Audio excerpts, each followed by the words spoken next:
Yo, hey, how we doing, people? Insert stereotypical YouTuber intro. I am, of course, Jake. You may know me from Instagram, where I assume the majority of you are going to be coming from. You may also know me from real life.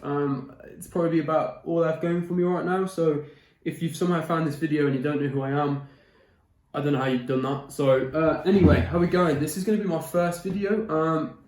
First video I've made, if we don't count those Minecraft Let's Plays that I was making at the age of 12.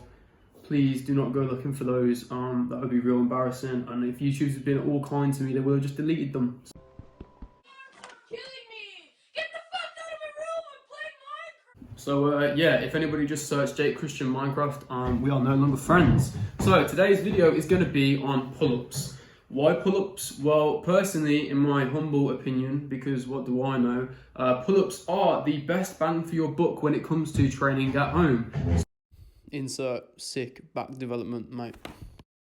So yeah, you guys probably could have done with this video about 12 months ago, but hey ho, here we are. So it's basically going to allow you to get some of the best back development that you're going to be able to do for, you know, a very small price without having to invest in a lot of equipment. So it's personally why I think, especially during lockdown, it's something you're going to want to be utilizing. So if you didn't already know, the pull-up is generally just a movement that involves you pulling your whole body weight up to across a bar. So of course you can use, you know, a door frame or other things, but it's never going to be, you know, as effective, or it might be a little bit awkward, or you might end up pulling a door off its hinges, which means that your mum and dad might send you a bill. So you're probably going to need a pull-up bar if you don't already have one.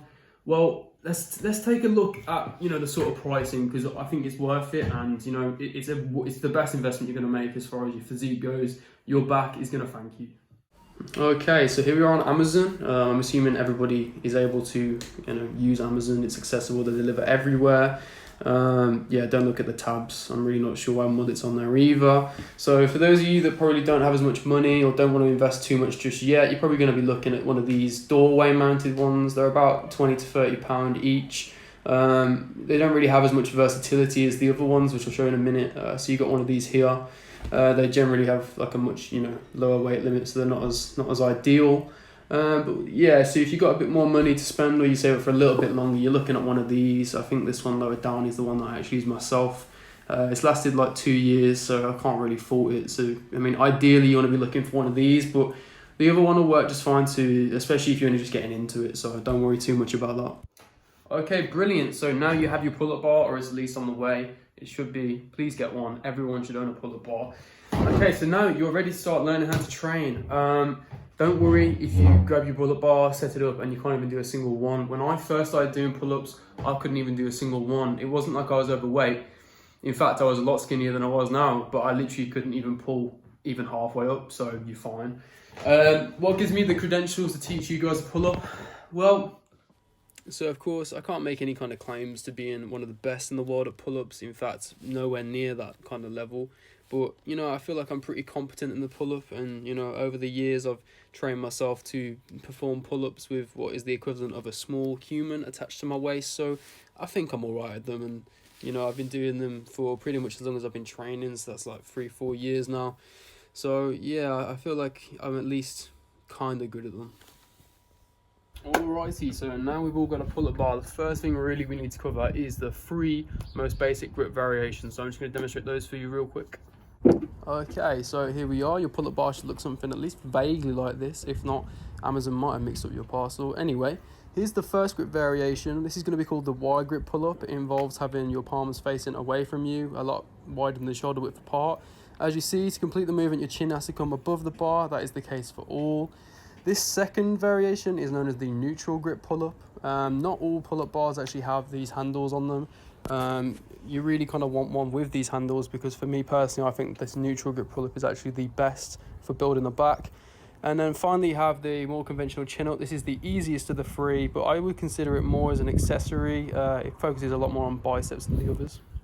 Okay, so of course it is mostly down to personal preference which of these three grip variations you're going to want to choose.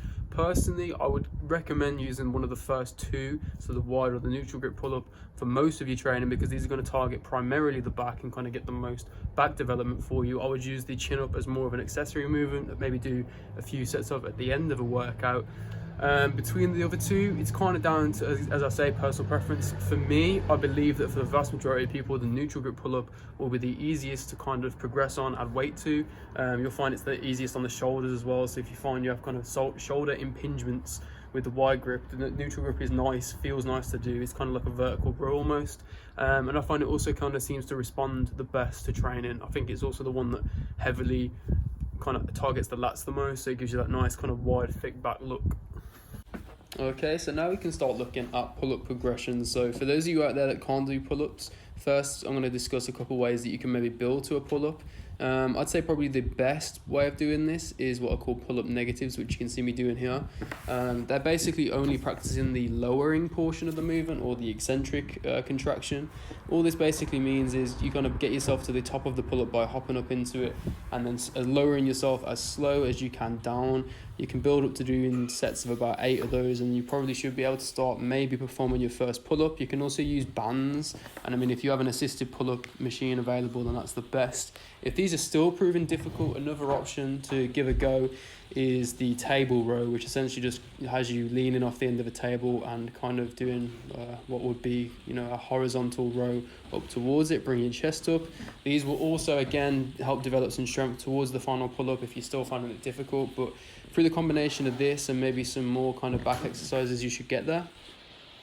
Okay, so yeah, those are going to be your first two initial progressions to work on for those of you out there that aren't able to do pull-ups yet. I won't bother doing in-depth form guides. There are going to be like millions of videos online. I'm more trying to just in this video kind of talk about the overview of how to progress your pull-ups. If you want a more in-depth guide on how to do negatives, there'll be a million videos better than I could make online anyway.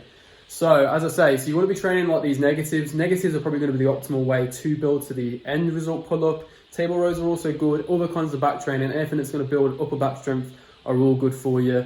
Also, I mean, if it takes losing a little bit of weight, that is also something to consider. It will make like performing pull-ups a lot easier, but that shouldn't be the go-to, okay? So once you're able to do a lot of these negatives and you're able to really control them and lower them, that's when you want to first start maybe trying to attempt to do pull-ups. If you find that you're only able to do 1 to 2 pull-ups in a set, I'd probably still carry on doing the negatives for a little bit until you're able to get more in the range of, say, 3 to 5 pull-ups in a set, because then you're able to sort of really start packing on some strength. So then you're ready to move on to doing pull-ups primarily, which I'd imagine some of you are going to be at. So of course, pull-ups on their own are going to build, you know, a pretty good back. But what is really important is the same with any kind of exercises. You want to progressively overload over time. So with pull-ups, you have to kind of get a little bit creative. So there are of course different variations that you can perform, but I would say the absolute best, sort of just most reliable way of actually improving the pull-up and, you know, building more back with it is actually through doing weighted pull-ups, which we'll talk about now. Too much talking, mate. So, progressive overload, what does it even mean? Well, all it means is to make things more difficult over time. Why is it important to make things more difficult over time? I hear you say, because I don't need to make my life any more difficult. Well, when it comes to training, you've got to make things more difficult in order to keep progressing and getting stronger. You all know this. You know, you're not stupid. Anyway, when it comes to pull-ups, you do of course have the option of doing more kind of complex calisthenic type movements. The most notable of which being the one-arm pull-up. Do you mind interrupting my video? Anyway, the most notable of which is being the one-arm pull-up. This is really difficult. I'm nowhere near a one-arm pull-up. It's difficult. So the most reliable way for most people of making a pull-up more difficult is by adding weight. Now, you can of course use a backpack. Nothing inherently wrong with that. They do tend to have a weight limit though, so over time it's sort of going to cause wear and tear on the straps. You don't really want to ruin your best backpack if you can help it. So I would suggest investing in one of these weight belts. More money, Jake, I know, but I don't think these are really too much. There's nothing all that special about them. It's just a kind of a belt and chains. You might even be able to kind of make your own. But yeah, these are going to be how you can help to sort of make pull-ups easier. No, more difficult, what am I saying? What do you reckon, Cook? She's really good at pull-ups, by the way. So this here is how it's going to look. Yes, before you comment, this is the jankiest weighted pull-up setup anybody's ever used. But yes, I'm at home. I'm having to use milk bottles. You can, of course, use anything. Yes, even baked bean cans, as Boris suggested. Well done. Yeah, it's going to look exactly the same as a normal pull-up. What is really important is to ensure that you're still getting full range of motion. You don't want to be doing cheat reps. And yeah, you're really just going to use the same rep schemes as you would with normal pull-ups. Okay guys, so that's more or less everything you're going to need. There's not really anything I need to discuss in terms of the pull-up. You're going to really just treat it as you would any other of your kind of compound exercises. You're going to want to make it more difficult over time. One thing that you do need to be wary of, which a lot of people fall into the trap of, is that they kind of think that their pull-up is actually hitting like a plateau. But if you're actually in kind of a bulk phase and your body weight is fluctuating, it might be that you're 2 kilograms heavier than you were a few weeks ago, which obviously means that the pull-up is going to be a lot more difficult because you've got more weight to pull. So you might want to kind of keep an eye on your body weight if you kind of think, oh, the pull-up's not really improving. Other than that, you're going to really be applying the same kind of principles of periodization that you would. You're going to probably want to try experimenting with rep ranges, so to kind of give you a good hypertrophy response, but then also you want to be using sort of lower rep ranges to build pull-up strength, which means that you'll be able to do more pull-ups with more weight added, which hopefully is going to build a bigger back for you. So yeah, other than that guys, nothing else really I've got to say. If you are having trouble, maybe message me on Instagram. I'm actually very soon going to be fully qualified personal trainer, so I know, thank you. So yeah, I'll be able to offer more kind of one-to-one coaching with people soon. Just check out my Instagram for information on that. It'll be linked on my page somewhere. Other than that guys, yeah, that's the first YouTube video wrap. So thank you for watching guys. I guess I should say subscribe if you want to see more content.